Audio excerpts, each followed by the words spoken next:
बिस्मिल्लाहिर्रहमानिर्रहीम। उर्दू जाइला तुर्कçe öğren। उर्दू से तुर्की सीखें। उन्वान दर्स 8 सिमत कोनु दर्स 8 योनलैर। आज के इस लेक्चर में हम आपको डायरेक्शंस के बारे में समझाएंगे कि तुर्किश में मुख्तलिफ डायरेक्शंस को हम किस तरह से बताते हैं, किस तरह से उनके नाम हैं। सबसे पहले तस्वीर में आप देखें कि सामने की तरफ के लिए हम इलेरी यूज़ करते हैं, दाएं तरफ के लिए सा, बाएं तरफ के लिए सोल और पीछे की तरफ के लिए गैरी। सीढ़ियों से ऊपर या ऊपर की तरफ के लिए युकार, सीढ़ियों से नीचे या नीचे की तरफ के लिए अशाउ।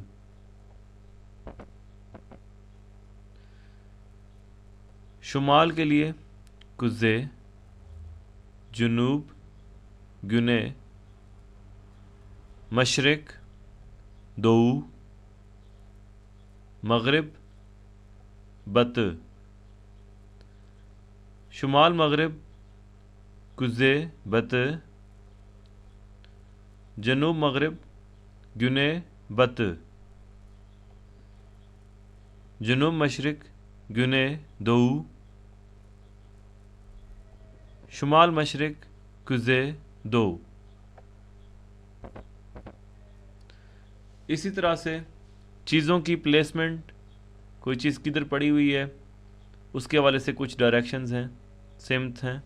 जैसे साउंदा, दाएं तरफ पड़ी हुई कोई चीज़।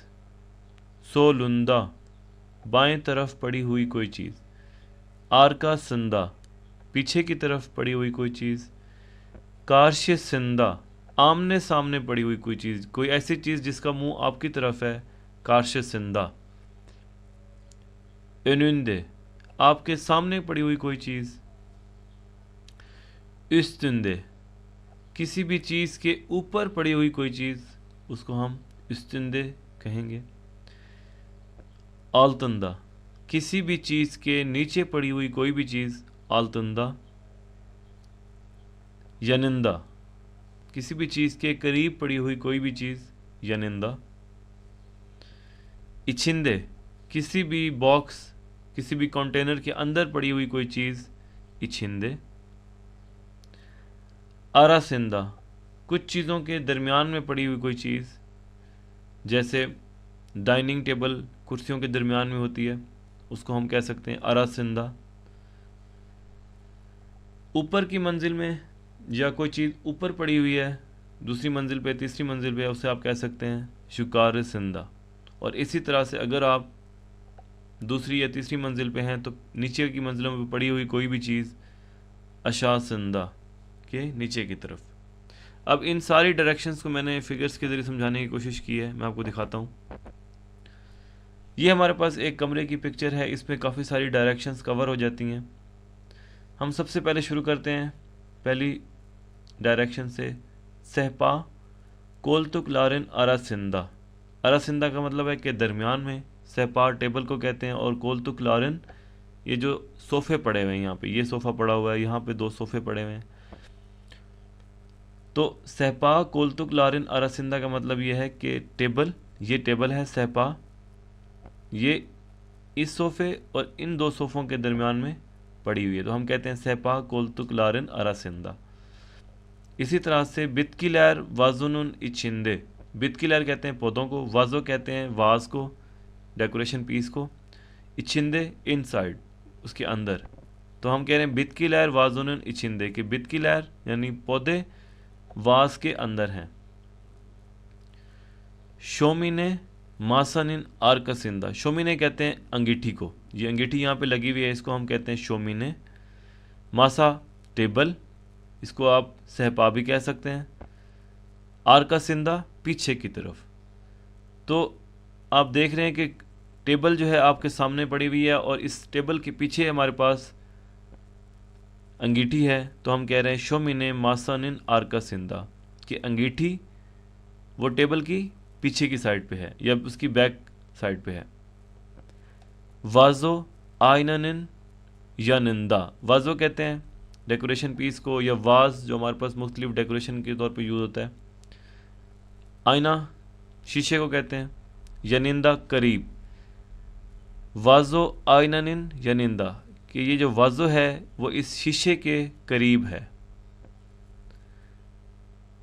ओदुन शोमिनन इछिंदे।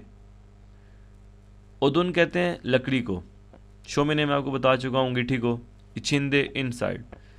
ओदुन शोमिनेनिन इछिंदे कि लकड़ी अंगीठी के अंदर पड़ी हुई है। काने पे मासानन सोलुंदा। कोलतुकलार काने पे ये सोफ़े के मुख्तलिफ नाम हैं। ये अब 2 सिंगल सोफ़े हैं, इसको हम कहते हैं काने पे।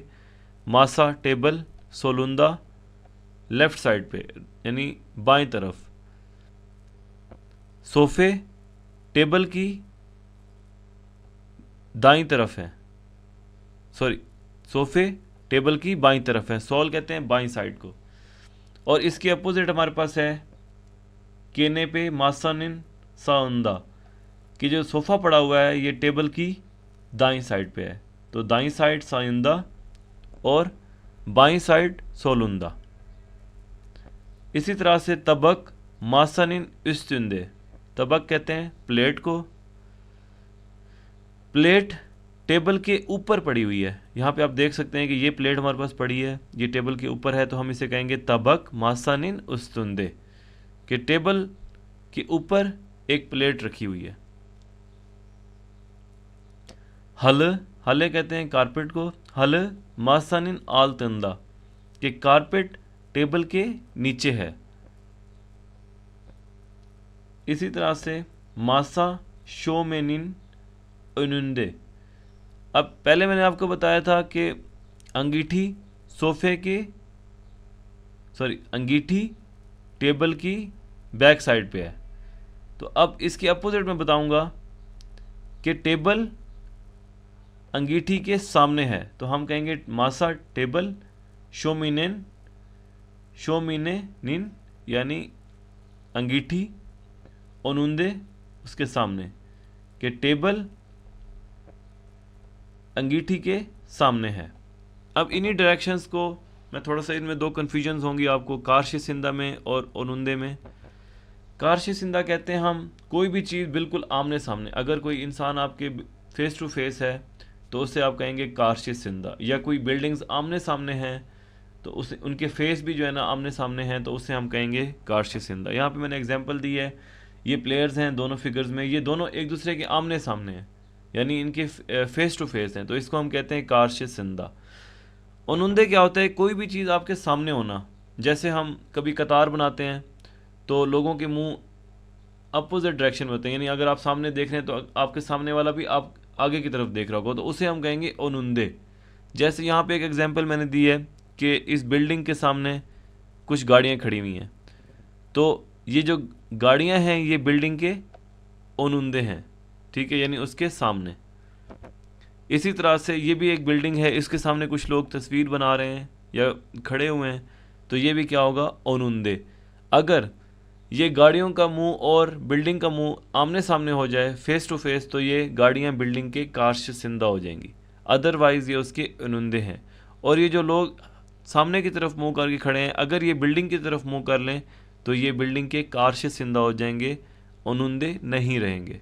तो ओनुंदे और कारशी सिंदा में ये फ़र्क है कि कारशी सिंदा आमने सामने के लिए यूज़ होता है, और ओनुंदे कोई भी चीज़ आपके सामने या किसी भी चीज़ के सामने अगर खड़ी हुई है और उसका फेस टू फेस नहीं है तो उसको हम कहेंगे ओनुंदे। इसी तरह से अरासिंदा और इछिंदे में थोड़ा सा फ़र्क है। अरासिंदा कोई भी चीज़ किसी भी और चीज़ के दरमियान में अगर हो तो उसको हम कहते हैं अरासिंदा। जैसे अब आप देख रहे हैं वॉलेट है, उसके दरमियान में कुछ पैसे रखे हुए हैं, तो ये पैसे उसके अंदर नहीं हैं बल्कि उसके दरमियान में फंसे हुए हैं, तो इसको हम कहते हैं अरासिंदा। जैसे ये किताब है, किताब के दरमियान में कलम रखी हुई है, ये कलम इसके मुकम्मल अंदर नहीं है बल्कि दरमियान में कहीं फंसी हुई है, तो हम कहेंगे अरासिंदा। यानी कलम किताबनिन अरासिंदा या पारा जुज़दानिन अरासिंदा। तो ये दो इसकी एग्जांपल्स हैं। और इछिंदे क्या होता है कि कोई भी चीज़ मुकम्मल अंदर होना। जैसे ये अब एक मैंने पिक्चर लगाई यहाँ पे कि जो छोटा बच्चा है ये डब्बे के अंदर है, तो इसको हम कहेंगे इछिंदे। या एक और फिगर मैंने यहाँ पे लगाई है जिसमें मैंने ये दिखाया है कि कुछ लोग हैं और वो बिल्डिंग के अंदर हैं और बिल्डिंग बंद है, तो इसको हम कहेंगे कि इंसान लार बिनानन इछिंदे, यानी इंसान जो हैं वो बिल्डिंग के अंदर हैं। या हम कहेंगे यहाँ पे एक बच्चा है बेबिक, ये बॉक्स के अंदर है, बॉक्स को कुतु कहते हैं, तो बेबिक कुतुनिन इछिंदे, कि बच्चा जो है वो बॉक्स के अंदर है। तो अरासिंदा और इछिंदे में थोड़ा सा फ़र्क है, और इसी तरह से कारशिसिंदा और उनुंदे में थोड़ा सा फ़र्क है। तो ये फ़र्क आपने देखने अच्छे तरीके से। तुर्किश में मैक्सिमम ये डायरेक्शंस हैं और आपको इन्हीं की ज़रूरत पड़ेगी। तो इंशाल्लाह आगे भी लेक्चर्स में ये डायरेक्शंस के बारे में डिस्कस करते रहेंगे। टेक केयर, अल्लाह हाफिज़।